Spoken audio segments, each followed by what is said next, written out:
बिबट्यांची वाढती संख्या यापेक्षा बिबट्यांचं अधिवास कमी झाल्याने बिबट्यांचे हमगे आणि त्यामध्ये होणारे मृत्यू हे जास्त चिंताजनक आहे आणि यासाठी मोठ्या प्रमाणावर एआयचा उपयोग केला पाहिजे।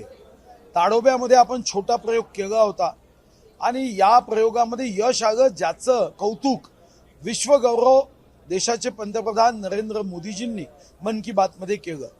आत्ता आपल्याकडे देशामध्ये माननीय संरक्षण मंत्री महोदयांची भेट घेऊन त्यांच्याकडे जी टेक्नॉलॉजी आर्मीकडे ती वापरली पाहिजे, ज्यामध्ये वाघ असेल, बिबट असेल, अस्वल असेल, असे वन्य प्राणी जे मानवावर हमले करतात ते आयडेंटिफाय होतील।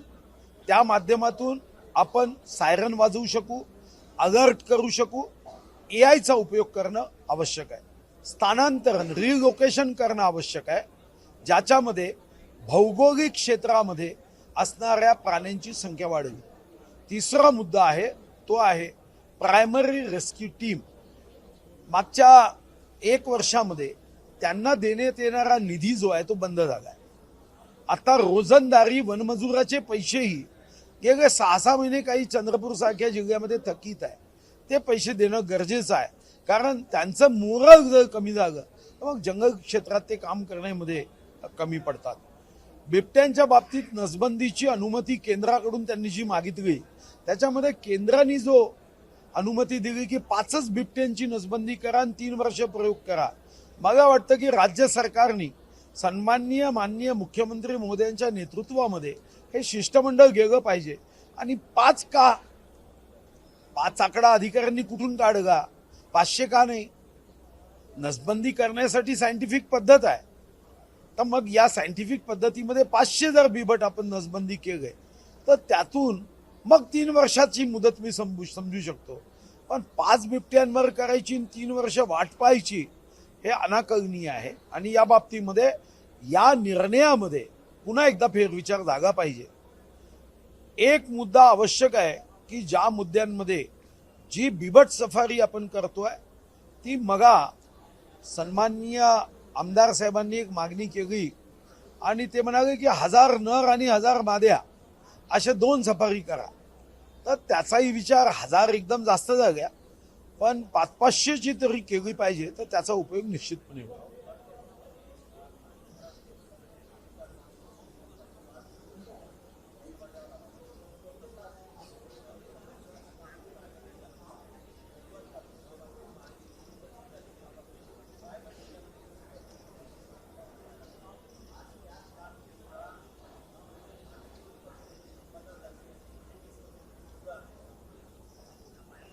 नाही, असा आहे, वाद हा तर जेव्हा काँग्रेसची निरंकुश सत्ता होती तेव्हाही वाद असायचे। वाद हा मनुष्य स्वभावाला अभिप्रेत असा हा आमच्यामध्ये असणारा एक गुण आहे। गुण म्हणा किंवा त्याला दुसरा शब्दही वापरता येईल। तर साधारणतः एका पक्षात वाद असणं, 2 पक्षातल्या कार्यकर्त्यांमध्ये वाद असणं, महाविकास आघाडीमध्ये वाद असणं, वाद याचा अर्थ एकमेकाच्या संपवण्याच्या भावनेपर्यंत येऊ नये। वाद विषयांवर असू शकतात, मतमतांतरे असू शकतात, पण आता जो वाद तुम्ही म्हणालात हा वाद वाढता कामा नये याची काळजी महायुतीच्या नेते घेतील हा विश्वास आहे।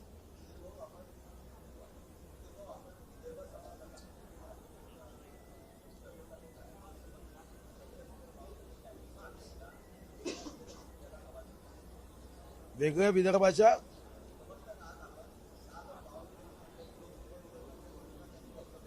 हो काय वक्तव्य केलं, तर भारतीय जनता पार्टीनी जो भुवनेश्वर मध्ये केंद्रीय कार्यकारिणीमध्ये ठराव केला आहे तो ठराव तर अजून मागे घेतलेलाच नाहीये ना। मग तो ठराव भाजपचा कायम आहे।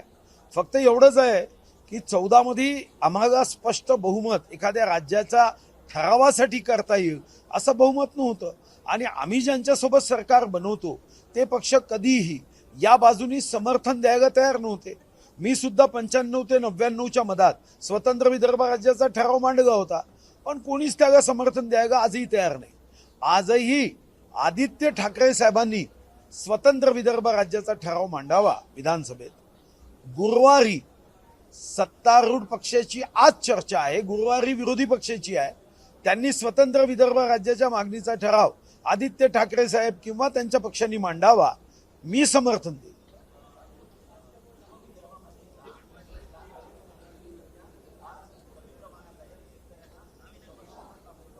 वाढवलीच पाहिजे.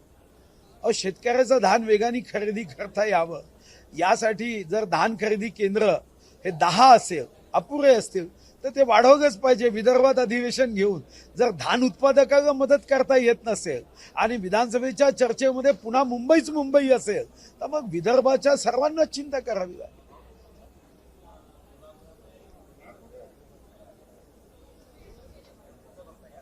नाही, याच्यात बघायचं काय आहे, जे नियमाची तरतूद आहे त्यानुसार अध्यक्ष आणि विधानसभा सभापती निर्णय करतील.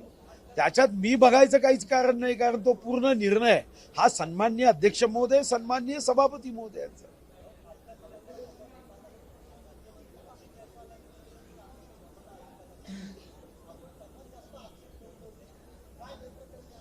आक्षेप साधे आहे. आक्षेप मागं फक्त एवढं लक्षात येतं की अधिकाऱ्यांनी बिल बनवायचं आणि ती बिल आम्ही प्रस्तुत करण्याच्या ऐवजी त्या बिलाचा सांगोपांग विचार केला पाहिजे. या अगोदर असंच कधीतरी झालं असावं की बिल घाईघाईनी मंजूर केलं आणि त्याचा परिणाम आता निवडणूक आयोगाने 17/2 घेतला. काही कारण नाही, 24 नगर परिषदच्या निवडणुका पुढे ढकलल्या, काहीच कारण नाही. पण जेव्हा निवडणूक आयुक्तांना मी विचारणा करतो तेव्हा ते सांगतात आमच्या हाती काय, कायदा तुम्ही केला.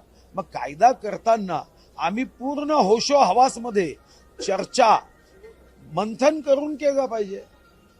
उद्या अंमलबजावणी करणाऱ्यांना दोष देऊन फायदा काय आहे? निवडणूक आयुक्त फक्त अंमलबजावणी करतात, कायदे आम्ही करतो. मग कायदे करताना अभ्यासपूर्ण जर कायदे केले नाही, आणि म्हणून माझा दोन्ही कायद्याच्या संदर्भात भाव होता की कायदा करताना अतिशय विचारपूर्वक केला पाहिजे.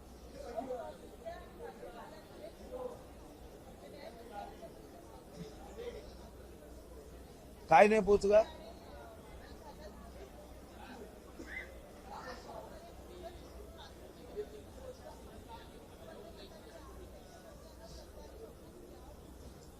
मुख्यमंत्री महोदय असं म्हणाले सरकारी नोकरी देऊ. मला माहित नाही मुख्यमंत्री महोदय असं म्हणाले असं मला वाटत नाही की सरकारी नोकरी देऊ असं मुख्यमंत्री महोदय म्हणाले असं वाटत नाही. पण मदतीच्या संदर्भात आपण मदत करतो खरं आहे, जीव अनमोल आहे. कितीही रुपयाची मदत केली तरी ती मदत तुटपुंजी आहे, अपुरी आहे. पण मी असताना 2 लक्ष रुपयाच्या मदतीवरून आपण 25 लक्ष मदत करतो, कारण विदर्भाच्या लोकांनी खूप सहन केलं आहे. ती भविष्यामध्ये 50 लक्ष व्हावी आणि जी मदत आपण करतो ती निगेटिव्ह बजेटरी सिस्टीम मध्ये करण्यात यावी. आता निगेटिव्ह बजेटरी सिस्टीम नसल्याने या संदर्भामध्ये जो निधी उपलब्ध होतो तो अपुरा होतो. आणि म्हणून मी वनमंत्री असताना व अर्थमंत्री असताना निगेटिव्ह सिस्टीम असल्याने 7 दिवसाच्या आत मदत पोहोचायची ती पुन्हा केली पाहिजे.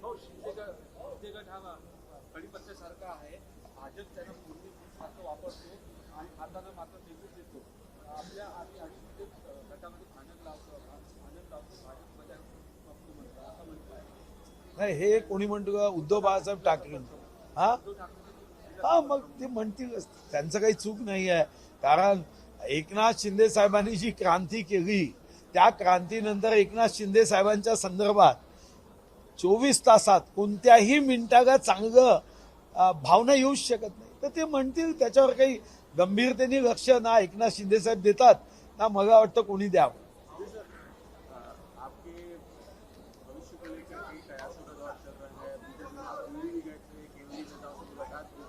आपने विधानसभा के अंदर हो, विधानसभा के बाहर मुख्यमंत्री के सामने अपनी अपेक्षाएं रखी, कैसे देखते हैं सर कब ये जो पुनर्वास चल रहा है? भाई साहब, मैंने कभी अपेक्षाएं नहीं रखी. मैंने ये कहा कि मुझे पद मत दो, जनता का काम करो, जनता को न्याय दो. इसलिए मुझे नहीं लगता कि मैं कोई पद के लिए काम करता हूं. मैं जनप्रतिनिधि हूं, जनता ने चुन के दिया है. पद के लिए काम करना ये मेरे फिक्रत में नहीं है। केंद्र में जाएंगे सर, राष्ट्रीय राजनीति। देखो, जो पार्टी जिम्मेदारी देंगी वो उसका निर्वाह करूंगा। अभी मैं विधायक हूं तो विधायक करके मैं आवाज उठाऊंगा, गरीबों की, किसानों की। 6 दिन भी रहे तो आवाज उठाऊंगा।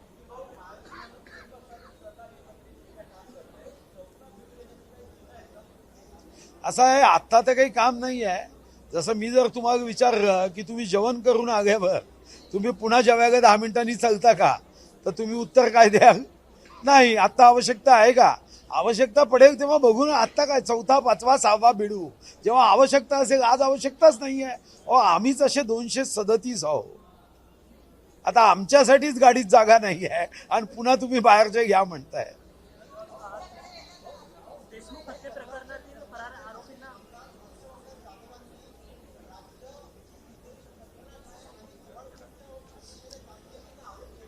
असं आहे, राज्याला अशी काही मंत्रालयात तिजोरी ठेवलेली नाही.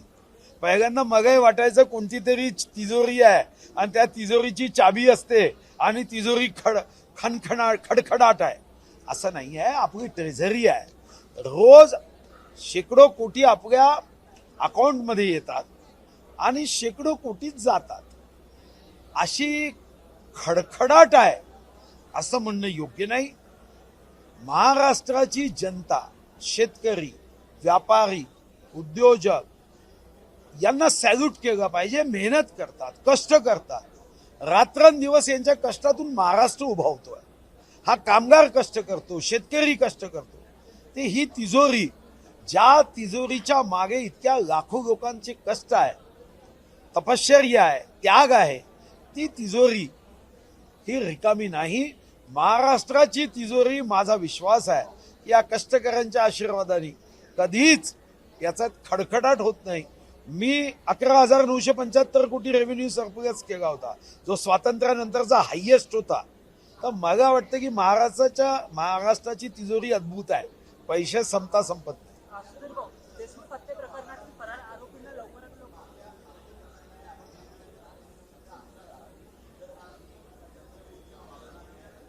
चंद्रपूरच्या ज्याला वाघाचं महत्व समजतं तो न्याय दिल्याशिवाय राहत नाही. पण जो वाघाला समजणार नाही तो त्याची काळजी करेल. वाघ वाघाची काळजी करत नाही. सुधीर भाऊ, देशमुख हत्ये प्रकरणातील फरार आरोपींना लवकरात अटक करा, अन्यथा आंदोलन करणार असा इशारा आणि लवकर अटक केली पाहिजे. लवकर अटक केली पाहिजे, याच्यात वादच नाही. पण शेवटी कधी कधी पोलीस विभागाला तो सापडत नसेल तर जास्त काळजी घेऊन पकडण्याचा प्रयत्न.